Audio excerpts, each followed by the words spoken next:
سردی کا سیزن زوروں پر ہے، اپنے خیال بھی رکھنا ہے، اپنے گھر والوں کا بھی خیال رکھنا ہے، اور خاص طور پہ چھوٹے بچوں کا زیادہ خیال رکھے۔ بلا ضرورت ٹھنڈی ہواؤں میں اور سرد راتوں میں سرد علاقوں میں نہ نکلے تو بہتر ہے۔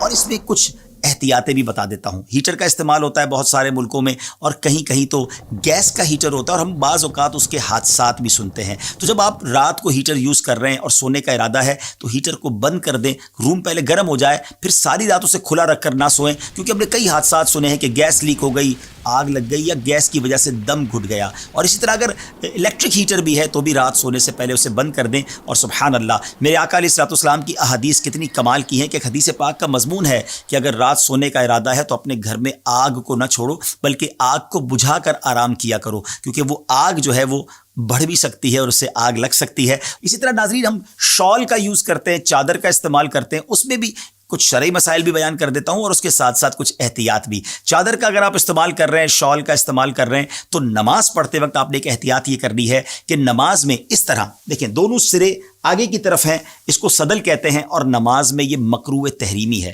نماز میں یہ بالکل نہیں کرنا۔ نماز میں اگر آپ نے شال کو یوز کرنا ہے تو آپ اس کو فولڈ کر کے اس کا ایک سرا پیچھے کی طرف کر دیں، تو ایک پیچھے ہو گیا، ایک آگے ہو گیا، اور یہاں سے بل بھی ہو گیا، تو اب نماز میں اس میں کوئی حرج نہیں ہے۔ اسی طرح کچھ لوگ اس طرح بھی چادر یا رومال یوز کرتے ہیں کہ ایک کاندھے پر ڈال لیتے ہیں، ایک سرا پیچھے ایک سرا آگے، تو یہ بھی نماز میں نہیں کر سکتے، یہ بھی مکروہ تحریمی ہے۔ تو امید ہے کہ اس مسئلے کو بھی آپ سمجھ گئے ہوں گے۔ دوسری میں نے ایک بات اور بتانی تھی کہ شال کے استعمال میں جب موٹر سائیکل پر جا رہے ہوتے ہیں تو اس میں ایک پرابلم یہ ہے کہ بعض اوقات بے احتیاطی ہو جاتی ہے، موٹر سائیکل کے ٹائر میں یا چین میں وہ شال آ سکتی ہے اور حادثہ ہو سکتا ہے۔ تو چاہے آپ موٹر سائیکل پر سواری کر رہے ہیں، شال پہنیے، اور اگر اسلامی بہنیں ہیں تو اپنے برقعے کا یا اپنی چادر کا بھی خیال رکھیں۔ رب کریم سے دعا ہے کہ اللہ کریم ہمیں ہر طرح کے حادثات سے محفوظ فرمائے، اس سرد موسم میں بھی اللہ ہماری صحت کی حفاظت فرمائے۔ اور یہاں ایک اور بات بڑی سمجھنے والی ہے، سرد راتیں ہوں، سرد موسم ہو، ہم سے بعض اوقات سردی برداشت نہیں ہوتی، گرمی پڑے تو وہ بھی برداشت نہیں ہوتی۔ ہم کتنے نازک ہیں، سوچئے ہم جہنم کا عذاب کیسے برداشت کر سکیں گے۔ تو ہمیں زندگی ایسے گزارنی ہے کہ جہنم میں نہیں، انشاءاللہ جنت میں جانا ہے۔